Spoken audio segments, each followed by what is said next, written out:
Hello and welcome, welcome, audience. Where to start?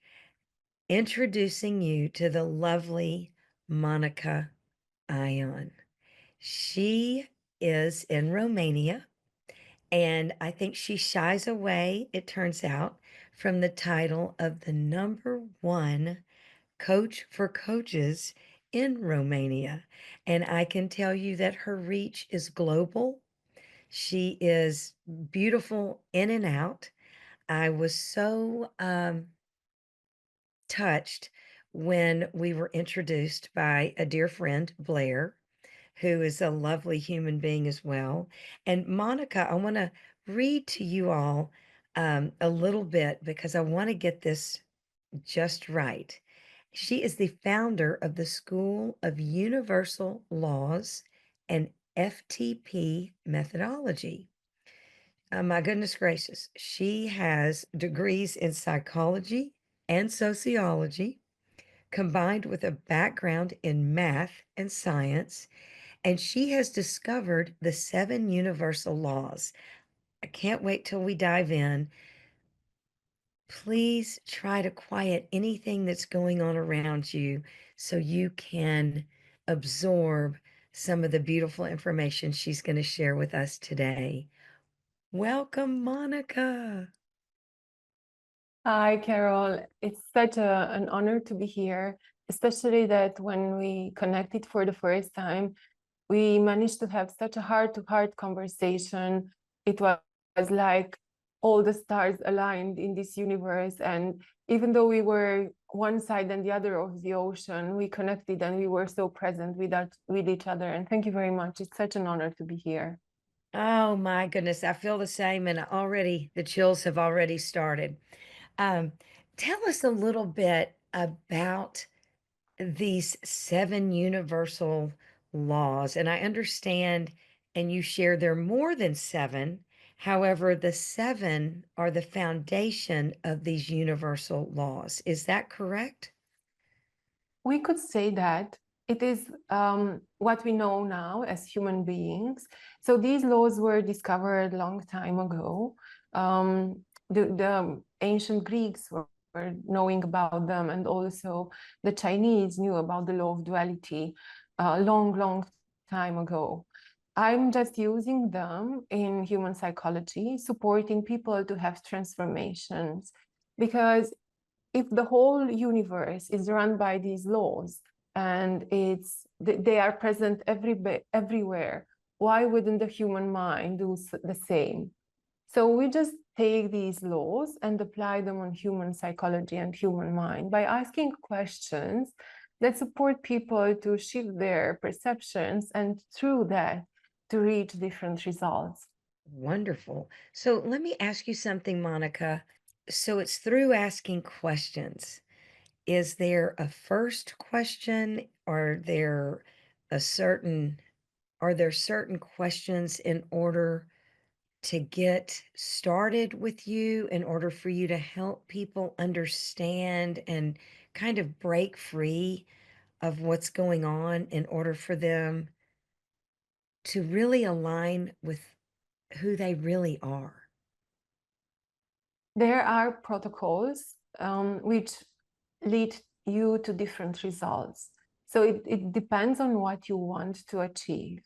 But asking now a question that's universal, and you know it so well because you shared your story with me, is the question that supports you to take responsibility for whatever happens in your life.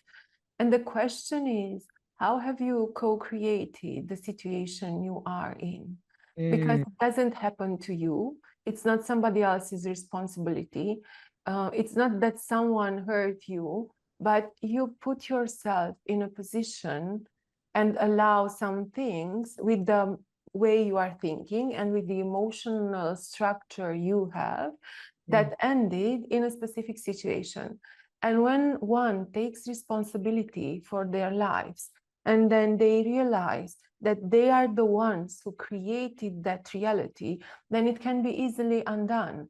mhm. Because if I'm blaming you for something, I cannot change my reality. You will be the one to blame for what happens to me. And it doesn't give me power over my life. It gives you power over my life. And then I will play the victim game with you, right? Absolutely. But then if you ask the question how you have co-created your reality, what are the emotional thought patterns and behavior patterns that led you there, then you start to see your reality as a consequence of your thoughts and your decisions. Mm. You know, that was one of the reason we connected so deeply is because in my own life, I realized that I was accountable for where I was and where I am today, even, and we were talking about an example so that audience, we were talking about I found myself as a divorced person. And then as a remarried person, I found myself experiencing the same feelings. And I realized that I was the common denominator. And it was it's a very freeing experience. It doesn't mean that it's been easy or that it is easy. However, as you put it, Monica, it empowers us to make change if we so choose. Yes. Do you find when you are working with someone, do you find that they resist at first? Of course. And we all have moments, Carol, we all have moments because we want to be right. We Hmm. want to be right and we want to run our story. And also, we want other people to believe our story. And we are Yeah, living in the same illusion until we are ready to break through. Of course, they resist. Do you find the same? I love this because I remember years and years ago, I called a counselor and we were visiting, and this was prior to my accepting or wanting to be accountable. And I remember that she was asking me questions, and I thought, I've come here for answers. I didn't want to come here for you to ask me a lot of questions. I wanted to give you information and you give me the answer. And I find that it's very interesting now when I work with clients, and it's of any age, they start out hoping I'll just give them an answer. And I'm assuming, and I don't want to do that, we all know what that means. Is that when people are working with you, are they hopeful that there won't be so many questions? I don't, I'm not sure I had that experience because now with the people with whom I work, usually they know what to expect because I spoke a lot in social media and on different platforms about what I'm doing. So people kind of know what to expect when Mm, they start to work with me, but they don't expect it to be so difficult. For instance, since I'm working a lot with entrepreneurs, they usually want to achieve something. mhm, And, this is a whole pattern, wanting to achieve something, because it has a lot in the background. If you want to achieve something, it means that you are doing based on the perception that you don't have it. And it is very difficult to create something out of nothing. Because if they want something, they are perceiving that they're lacking the thing they want, and there is none, like zero there. And then they are pushing themselves to do that thing, and they usually end up in a burnout. So this is a whole pattern. This is very much aligned with the law of fractal. And one of the questions I'm asking is, what are the drawbacks if you achieved that thing? And what would be the benefits if you didn't? And this comes with a long silence because there are no benefits in not achieving that. There are only benefits in achieving what I want. But Right. since you want it, it also seems to be far away, and it only seems positive without negative. So it doesn't have the balance, the perfection. It doesn't respect the law of duality. But when they are seeing that there is the other side as well, they are actually willing to let that go to the level that it's still interesting for them to achieve what they want to achieve, but at the same time, trust life and God that they will be guided there because they don't want it, they don't cling on to it. They don't cling on to it. Very interesting. I'm going to go through and please correct me if this is not right. So, the seven laws, and you mentioned one of duality. And so we have the law of duality, the law of reflection, law of transformation, the law of synchronicity, the law of, you're going to have to pronounce that for me. Heuristic. Escalation. Yes, heuristic escalation. I Yeah. have kind of a funny accent. Law of order and the law of fractals. Yes. And these seven laws, which, by the way, audience, I can't wait for you all to visit Monica's site. I mean, they're each associated with these beautiful crystals. And it's beautiful. Her practice is beautiful. Let me say that. These, do these go in order? It depends on what we want to achieve. Okay. So I would say that the law of duality is um, at the heart of everything, the law of duality. Because even if you take reflection, law of reflection, which means that whatever I see in you, I have within, it's Mm, also a separation because at the beginning I don't see it. So I'm in that duality. I see something in you that I admire and I don't see it within. So it's the duality manifested in a different way. So I would say that the duality, the law of duality is at the heart of everything. wow. Wow. I love that.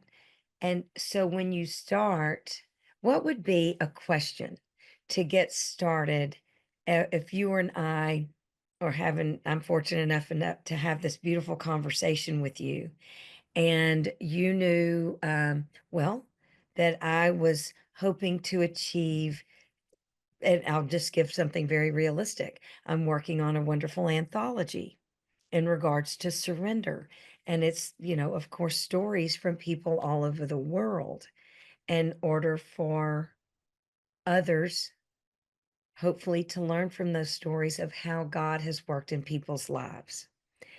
And and I'm thinking, oh my goodness, Monica, help me get started. I want this to be a beautiful thing for so many people.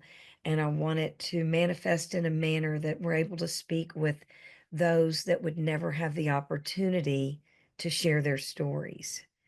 So, and I'd say, okay, what do I do? I would ask you, how are you already surrendering in this process? So I would rather ask you and invite you to see how you are already doing what you are promoting, because that brings you in deep alignment with yourself So, how am I surrendering in the process. in Yes, the process of creating this anthology called Surrender? yes. In the process. Okay, I'm going to think about that. I'm going to say unfortunately and fortunately in this law of duality. It seems surrender is a very big part of my life. I think it's a big part of everyone's life, and there is freedom in that. Mhm. But that is wonderful. So let's say we realize this duality and then this law of reflection, if I understand it correctly, what I see and admire in you may not, based upon what you shared with me, I may not see that within myself. but you have it. Yes, But in order for us to have this attraction, it must be there.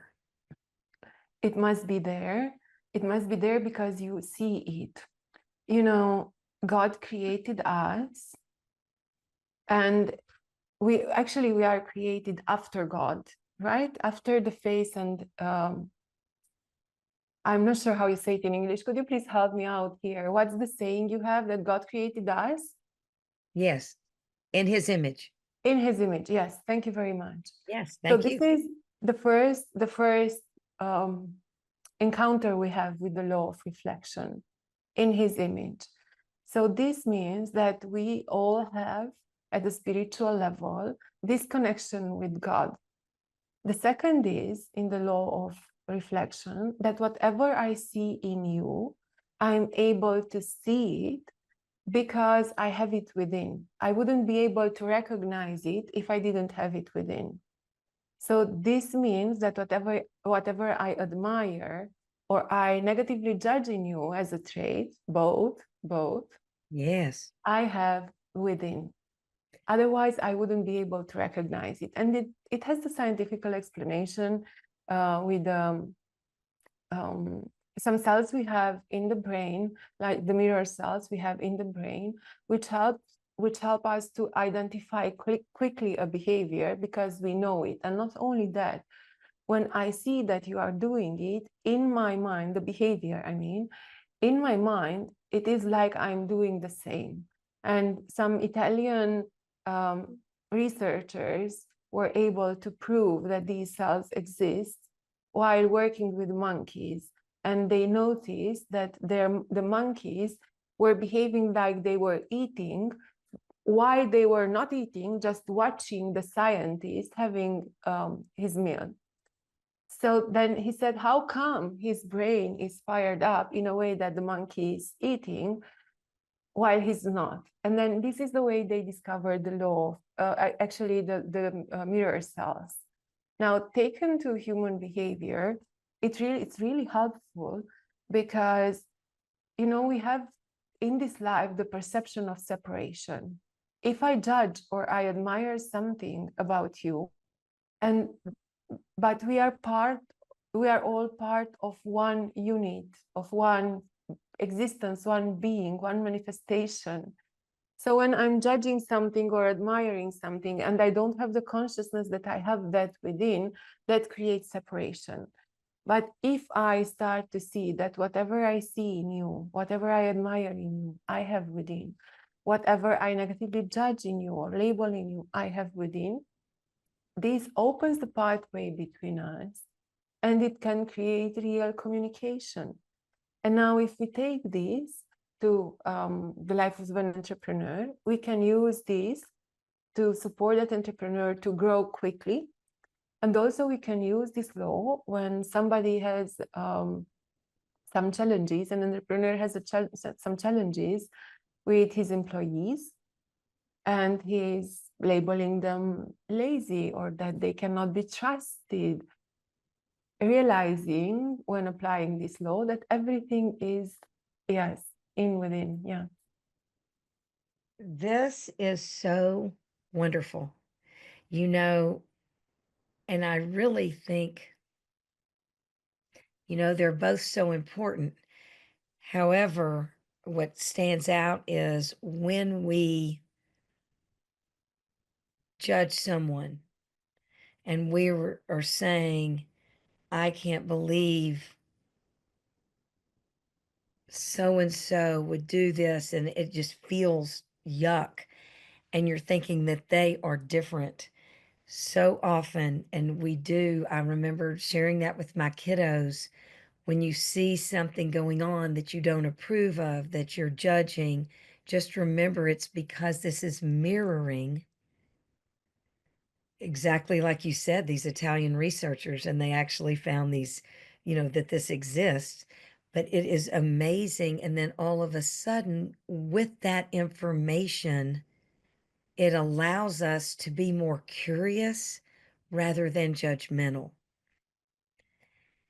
And it's so nice because we can say, I don't want to or I want to grow more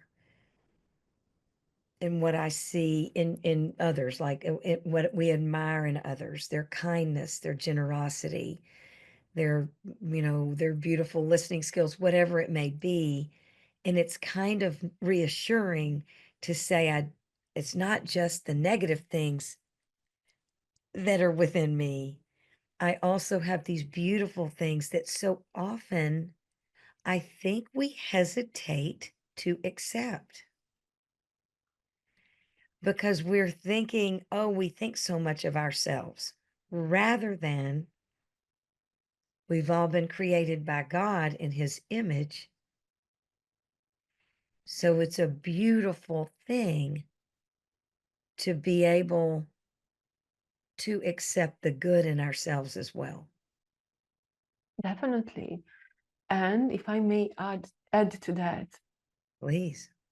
if you you appreciate some trait in somebody and you see the positive trait in them, often you don't recognize it because you want the trait in the form they have it. And you ignore the form you are having it and displaying it in.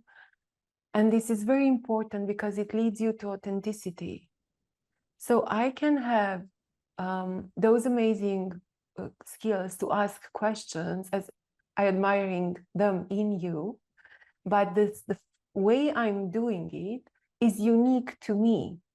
So I don't Yes. want to become you by asking the question how I am also demonstrating the traits I admire in you, but I want to find my own voice, my own way of displaying those traits and to honor them. And this goes a lot of times. I apply this law when somebody has envy and envies someone about their achievements. And then I start to ask them, what are your achievements to the degree you admire the achievements into the other? And then the next question is, how does it serve you that you have these achievements in your specific form? And what would be the drawbacks if you had those achievements in their form?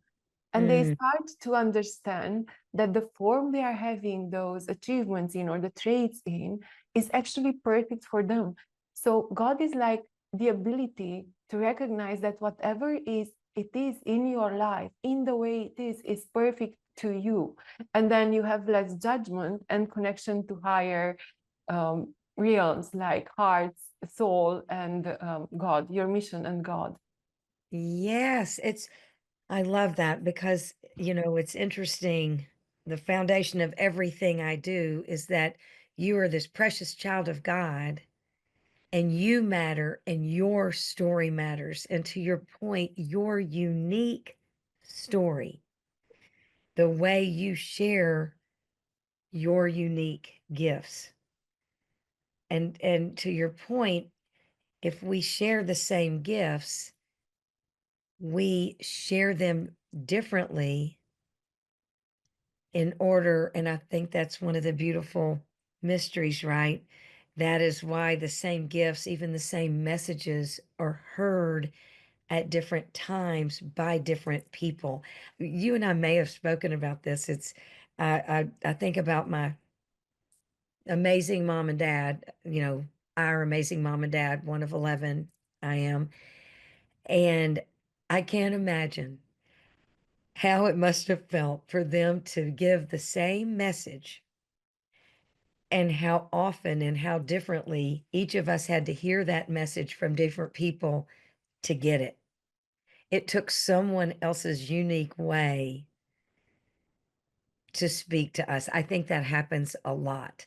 If you and I told somebody the same thing in different ways, they may hear you and they just did not hear it from me. And it's Yeah. so beautiful how different we are. It's such a beautiful, curious thing. And I hope each day I become more and more curious, because it's so wonderful.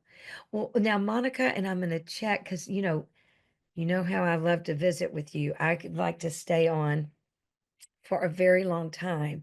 Um, I want to be respectful of your time and the audience's time so we can continue with these conversations. Is there a message that you would like to share with this wonderful audience um, about, these wonderful laws, about visiting with you, becoming curious, thinking about what they, and again, audience, Monica works, I wouldn't say 100%, but 98% of the time with very serious entrepreneurs from all over the world. So, Monica, is there a message that you want to speak to the audience before we have to leave this wonderful conversation? Sure. What I would share is that everything is in perfect alignment because everything is the manifestation of God.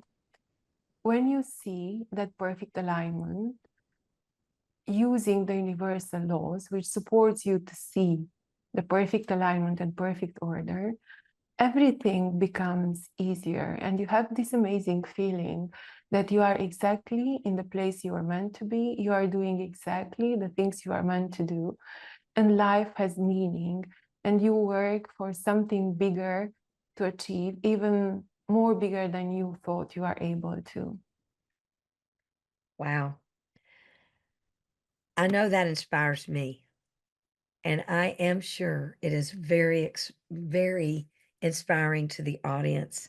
I want to thank you from the bottom of my heart, Monica. What a pleasure to get to see you again and to speak to you. I look forward to our next conversation and for this to continue for the audience. In the meantime, I cannot, I'm going to tell you all, if you go to, and I want to make sure, but if you go to MonicaIon,